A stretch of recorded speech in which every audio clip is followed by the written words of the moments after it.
Chicago, Rotterdam, Rotterdam, Chicago. En poc més d'un mes, la casualitat ha fet que hagi estat a les dues ciutats referents de l'arquitectura moderna.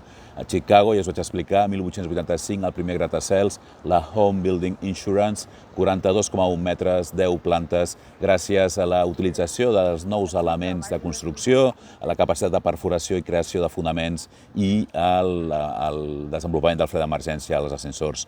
1885 Chicago. El 1897, aquest edifici que darrere, Het Witte Huis, la Casa Blanca, és el primer gratacels a Europa. 43 metres, 10 plantes, també per oficines. Es va construir amb acer, amb maó, no es va fer servir la fusta pel tema dels incendis. Es volia fer 15 per 20 metres, al final ser 20 per 20, perquè al construir-lo van haver de construir molt cap avall, van haver de fer fonaments molt forts i això va fer que caigués l'edifici al costat i ens el van ampliar. Per què Rotterdam és una ciutat de referència de l'arquitectura mundial? Doncs perquè a la Segona Guerra Mundial van destruir el centre, l'exèrcit alemany, la Luftwaffe. I ara estava llegint com va passar, i la veritat és que és impressionant. El 14 de maig el centre de la ciutat va ser destruït, i ara explicaré com. Penseu que Hitler volia fer la Blitzkrieg, és a dir, la guerra ràpida, volia conquerir França immediatament. Aleshores, el 10 de maig comencen a entrar per Holanda i es troben una resistència molt ferotge de l'exèrcit holandès. Això és el 10 de maig. Veu que s'està retrasant el seu pla d'entrar a França immediatament, és a dir, passar per Holanda, Luxemburg i Bèlgica la manera més ràpida i entrar a França. Això se'ls gira per la resistència holandesa i el que fan el 14 de maig al matí, el 13 de maig envien uns paracaigudistes que aterren pels voltants d'aquí Rotterdam, s'instal·la una illa aquí sobre, i el que fan és enviar el 14 del maig un emissari amb un ultimàtum dient que en 2 hores, si no s'han rendit, el que faran serà bombardejar la ciutat. Els holandesos, els responsables holandesos, l'alcalde i el comandant que hi havia aquí, veuen que aquest ultimàtum no està signat per ningú, no li donen validesa i diuen si voleu que realment ens el creiem, heu de posar qui el signa i amb quin rang. Així està passant un temps entre una cosa i l'altra.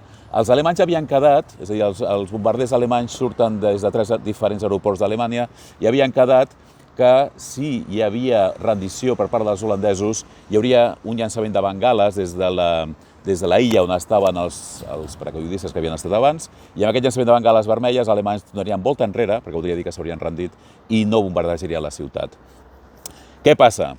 Els avions surten, el comandant alemany que està a l'altre cantó de la ciutat, ningú li avisa que han sortit, ell encara està donant temps perquè aquest nou ultimàtum entri en efecte, i quan se n'adonen que comença a arribar un dels 3 grans equips de bombardejament alemany, ràpidament fa desplegar uns llençols blancs al centre de la ciutat i comença a tirar bengales perquè no bombardegin. Aquest regiment, aquesta agrupació d'avions bombarders alemanys ho veu, fan mitja volta i abans de tornar a aterrar tiren les bombes en el seu camí abans d'aterrar, perquè és molt perillós aterrar amb bombes, i llavors les tiren, que això va provocar uns 7 morts en algun lloc entre Holanda i Alemanya.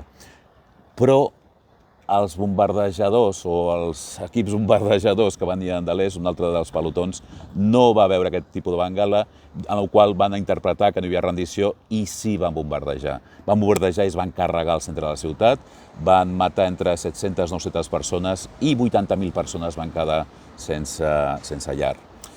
Clar, Rotterdam va quedar desolada. Per cert, el 10 de maig és quan comença la Blitzkrieg, quan entren els alemanys, el 14 fan el bombardejament de Rotterdam i la rendició d'Holanda és el 15 de maig. I la rendició és simplement perquè els alemanys els diuen als holandesos si no us rendiu, això que hem fet a Rotterdam ho farem a Amsterdam, ho farem a Utrecht, ho farem a Amsterdam i ho farem a altres ciutats. Això fa que els holandesos es rendeixin en 5 dies. Heavy i molt trist. Aquí va morir moltíssima gent, ja us deia, 700-900 persones, van destrossar tots aquests edificis i això va provocar que hi hagués, quan va acabar la guerra, això fos un descampat. I això va provocar que la ciutat es convertís en un referent arquitectònic de reconstrucció, de reurbanització, De fet, el mes de març vaig estar aquí, vaig estar al primer edifici també de comerç que es va construir, un edifici alt, molt interessant, perquè també era a nivell havien de crear un altre cop els gremis, havien de crear un altre cop tota l'ocupació, un complex d'edificis molt interessant i també molt alt, que era el referent d'aquí Rotterdam. Això també va provocar, per exemple, que el carrer comercial en el qual passejava aquest matí va ser el primer carrer sense cotxes comercial d'Europa. També hi ha una part d'aquest carrer que és subterrani.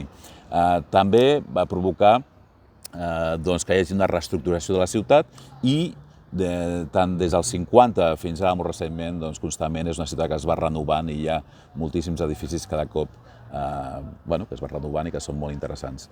A mi ja m'agradava molt abans. De fet, aquí darrere també hi ha les cases cúbiques, no sé si ho veurem ara, aquí darrere, o si no, girarem.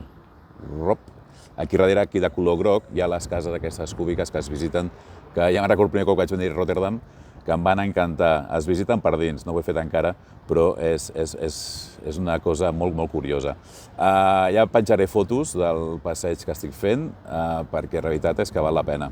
La gent, com que és estiu, tothom al carrer, terrasses plenes, vaixells que també van per aquí per allà i la gent prenent coses.